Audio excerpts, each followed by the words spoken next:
ఇటీవల కాలంలో మత్స్యకార సోదరులకు సంబంధించినటువంటి ఫిషింగ్ హార్బర్ లో ఉన్నటువంటి బోట్లను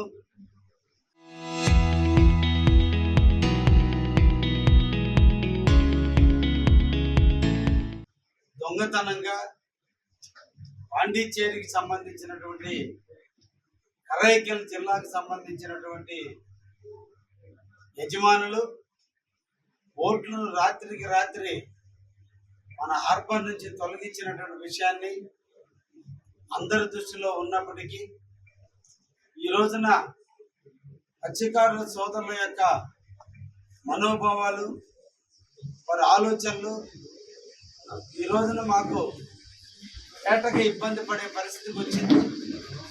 గత 8-9 నెలల కాలంగా మేమందరం కూడా వేటని సుభిక్షంగా నిర్వహించుకున్నాం. మేమందరం కూడా ఆర్థిక వెసులుబాటు మాకు కలిగింది.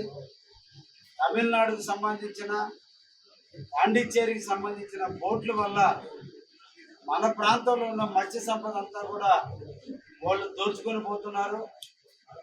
ప్రభుత్వాలు నిర్ణయించినటువంటి హద్దుల్లో కాకుండా దొడ్డుకే వచ్చి మా వలలన్నీ దిగిపోతున్నాయి. మాకు చెందాల్సినటువంటి మత్స్య సంపద అంతా కూడా కరైకల్ వాళ్ళు తీసుకెళ్తున్నారు అనేటువంటి ఆలోచన దాదాపు 30 సంవత్సరాల నుంచి కూడా మత్స్యకారులు ఉన్నటువంటి బాధ, ఆవేదన, ఎన్నో రకాలైనటువంటి ఇబ్బందులు ఎదుర్కొన్నటువంటి పరిస్థితి. లాస్ట్ ఇయర్ వారే స్వయంగా మన ప్రాంతానికి విచ్చేసినటువంటి బోట్లను తీసుకొచ్చి ఫిషింగ్ హార్బర్లో పెట్టి వాటిని వాళ్ళ అజమాయిషీలో ఉంచుకొని పోలీస్ స్టేషన్లో కేసు కూడా నమోదు చేయించి ఉన్నటువంటి పరిస్థితుల్లో రాత్రికి రాత్రి ఈ నెల లాస్ట్ మంత్ మార్చి 17వ తేదీన 4 బోట్లు వెళ్ళిపోయినటువంటి పరిస్థితి. అందరూ ఆవేదనలో ఉన్నారు, అందరూ ఇబ్బందుల్లో ఉన్నారు. ఈ రోజున వాళ్ళ యొక్క కట్టుబాట్లు, వాళ్ళకున్నటువంటి క్రమశిక్షణ, వాళ్ళకున్నటువంటి విధి విధానాలు ఈరోజు అందరూ కూడా సముద్రంలో కూడా పోకుండా ఈ రోజునే వాళ్ళందరూ కూడా ఈరోజు బాధ తట్ట హృదయంతో వాళ్ళు ఉన్నారు. ఈ విషయాన్ని మన రాష్ట్ర అభివృద్ధి ప్రదాత చంద్రబాబు నాయుడు గారి దృష్టికి వెళ్ళింది. వారు ఇమ్మీడియట్లీ స్పందించారు.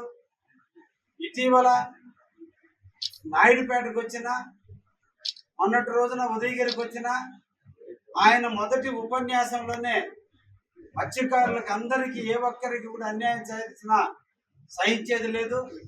ఇమ్మీడియట్లీ వాళ్ళకి ఏవైతే కోరికలు కోరుతున్నారో, వారి ఇబ్బందులు ఏవైతే ఉన్నాయో వాటన్నిటినీ కూడా పరిష్కరించడానికి ఈ ప్రభుత్వం ముందు ఉంది అని చెప్పి వారు తెలియజేసిన వెంటనే మత్స్యకారుల సోదరుల యొక్క ఆలోచనల మేరకు ఎక్కడైతే మద్రాసు కరైకల్ దగ్గర నుంచి బోట్లు మన ప్రాంతానికి వస్తున్నారో, మన ప్రాంతానికి వచ్చేటువంటి బోట్లలో 23 గట్టు నుంచి 23 కిలోమీటర్ల అవతల వాళ్ళు వేట చేసుకోవాలి తప్ప 23 కిలోమీటర్ల యువతలకి గట్టు సైడ్కి వాళ్ళు రాకూడనటువంటి నిషేధాజ్ఞలు ఉన్నప్పటికీ కూడా వాళ్ళు మన 23 కిలోమీటర్ల దగ్గర కాదు కదా, గట్టికి 1 కిలోమీటర్ 1/2 కిలోమీటర్ దూకా వచ్చి మన బోట్లని, మన మత్స్య సంపదని ఇబ్బంది పెడుతున్నారు. కాబట్టి వీటిని గస్తీ నిర్వహించాలి, ఇంకా భవిష్యత్తులో ఇటువంటి పరిస్థితులు రాకుండా చూసుకోవాలనే ఉద్దేశంతో ఈ రోజున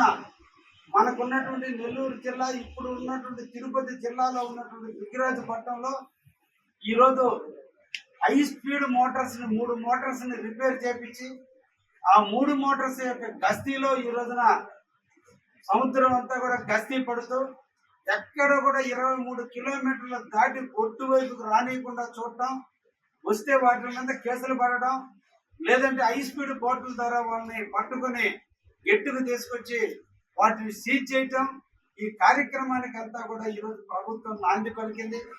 అయితే మత్స్యకార సోదరులు ఇంకా కూడా వాళ్ళు కోరిన కోరికలు ముఖ్యంగా హై స్పీడు బోట్లు ఉండాలి, మద్రాసుకు సంబంధించిన పాండిచ్చేరికి సంబంధించినటువంటి బోట్లన్నీ కూడా 600 హార్స్ పవర్తో ఉంటున్నాయి.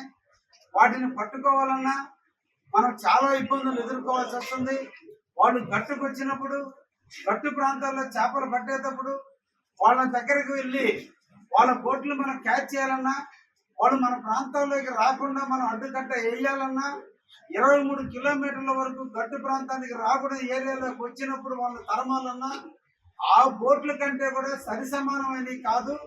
వాటికంటే కూడా ఇంకొక 50 హార్స్ పవర్ ఎక్కువ ఉండేటువంటి బోట్లు ఉంటే అన్ని విధాలా మనం వాళ్ళని క్యాచ్ చేయడానికి అవకాశం ఉంటుంది. ఆ బోట్లు మాజిమాషిలో ఉంచండి. ప్రభుత్వంలో ఉన్న పోలీస్ యంత్రాంగంతో పాటు మేము మా కాపులకు సంబంధించినటువంటి కాపులు నిర్దేశించినటువంటి వాళ్ళని కూడా మేము దాంట్లో ఉంచుకుంటాం.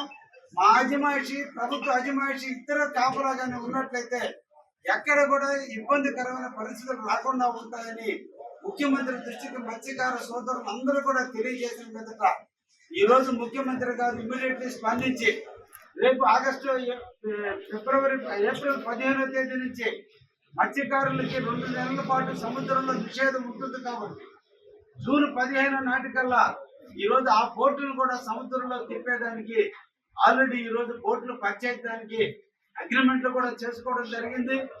నిన్ననే మన జిల్లా కలెక్టర్ కూడా ముఖ్యమంత్రి ఆదేశానుసారం ఆల్రెడీ కాకినాడ దగ్గర 650 హార్స్ పవర్ ఉన్నటువంటి ఒక బోటును కూడా కొనుగోలు చేశారు.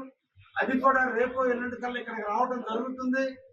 ఆల్రెడీ కూడా ఈ రోజు ఇంకొక బోటు కూడా రెంట్కి తీసుకుని ఈ రోజు సముద్రంలో గస్తీ కాసేదానికి ఆ బోటును కూడా తీసుకోవడం జరిగింది. ఈ 2 బోట్లు అదే విధంగా 650 హార్స్ పవర్ ఉన్నటువంటి బోట్లు కొనుగోలు చేయడానికి టెండర్లు కూడా రెడీ చేశారు. 3 కంపెనీల లిస్టు కూడా తీసుకోవడం కూడా జరిగింది. ఆ 3 కంపెనీల నుంచి కొటేషన్లు కూడా తీసుకుంటున్నారు. కలెక్టర్ గారు ఇమ్మీడియట్లీ కూడా మత్స్యకార యోజనకి ప్రధానమంత్రి మత్స్యకార యోజన కింద ఆ 4 బోట్లను కొనుగోలు చేయమని ముఖ్యమంత్రి గారు తెలియజేశారు. కాబట్టి ఇమ్మీడియట్లీ 650 హార్స్ పవర్ ఉన్నటువంటి బోట్లను తీసుకొచ్చి తన దగ్గర నుంచి కూడా మన జుబుల్దిన్ని హార్బర్ వరకు కూడా ఎక్కడ కూడా తమిళనాడు కానీ పాండిచ్చేరికి సంబంధించినటువంటి బోట్లనే రాకుండా ఈ ప్రభుత్వం చిత్తశుద్ధితో పనిచేస్తుందని, ముఖ్యంగా మత్స్యకారుల సోదరులకి తెలుగుదేశం పార్టీకి ఒక అనుబంధం ఉందని, తెలుగుదేశం పార్టీ పేద బడుగు బలహీన వర్గాల మీద నిలబడ్డటువంటి పార్టీ, ఇది బీసీలకు సంబంధించినటువంటి పార్టీ. ముఖ్యంగా మత్స్యకారుల సోదరుల్లో 80% తెలుగుదేశం వైపు ఉండేటువంటి పార్టీ. ఈ రోజు రాష్ట్రంలో తెలుగుదేశం ప్రభుత్వం ఉన్నప్పుడే ఎక్కడ హార్బర్ల నిర్మాణానికి శ్రీకారాలు చుట్టినా, ఎక్కడ మత్స్యకార భరోసాలు అందించినా, వలలు అందించినా, మోటార్లు అందించినా, సబ్సిడీల ద్వారా మత్స్యకారులకు ఏ రకమైనటువంటి బెనిఫిట్స్ ఇచ్చినా ఒక తెలుగుదేశం పార్టీ ఇవ్వడం కూడా జరిగిందనే విషయాన్ని కూడా మత్స్యకారులందరికీ కూడా తెలిసిన విషయమే. ఈ రోజున ముఖ్యమంత్రి గారు ఎలక్షన్ లో మేనిఫెస్టోలో పెట్టినట్టుగానే మీ మత్స్యకార భరోసా 10,000 కాదు, నేను ముఖ్యమంత్రి అయిన వెంటనే 20,000 రూపాయలు చేస్తానన్న ధర్మిల ఆల్రెడీ 20,000 రూపాయలు ఈ రోజు మత్స్యకార కుటుంబాలకు అందరికి కూడా ఈ రోజు అందించినటువంటి విషయాన్ని కూడా మనందరం కూడా గుర్తుంచుకోవాలి. మళ్ళా ఏప్రిల్ 15వ తేదీ లోపు మీ అందరికి కూడా మళ్ళా మత్స్యకార భరోసా కింద 20,000 రూపాయలు ఇవ్వబోతున్నారు. ఈ రోజు వైసీపీ అదేవిధంగా ఇతర కొంతమంది రకరకాల దుష్ప్రచారాలు చేస్తూ పార్టీకి అన్యాయం చేసేటువంటి పరిస్థితులు ఏర్పడుతున్నాయి.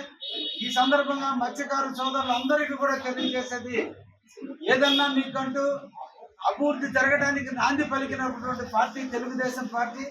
ఈ రోజు ముఖ్యమంత్రి గారు మీకోసం 4 బోట్లను కొనుగోలు చేస్తున్నారు. ఎక్కడ కూడా 23 కిలోమీటర్ల దాటి గట్టుకొస్తే ఇమ్మీడియట్లీ కూడా ఆ రాష్ట్రాలకు సంబంధించిన బోట్లను సీజ్ చేసేటువంటి పరిస్థితికి ఈ రోజు గవర్నమెంట్ కూడా ముందు చూపుతో ముందుకు పోతుంది. అదేవిధంగా జుబుల్దిన్ని హార్బర్ లో కూడా 2 బోట్లు ఇక్కడే పెట్టబోతున్నారు. రేపు జూన్ 15వ తేదీన మీరందరూ కూడా గంగమ్మ తల్లి దగ్గరికి మళ్ళా మీరు వెళ్లే నాటికి సముద్రంలోకి మీరు చేపలు పట్టేదానికి వెళ్లే నాటికి ఇవన్నీ పూర్తి చేసి ఏ ఒక్క మత్స్యకారుడికి జీవితంలో అన్యాయం జరగకుండా చూసే బాధ్యత ఈ రోజున ఈ ఫ్రంట్ ప్రభుత్వం తీసుకుంది. మన ముఖ్యమంత్రి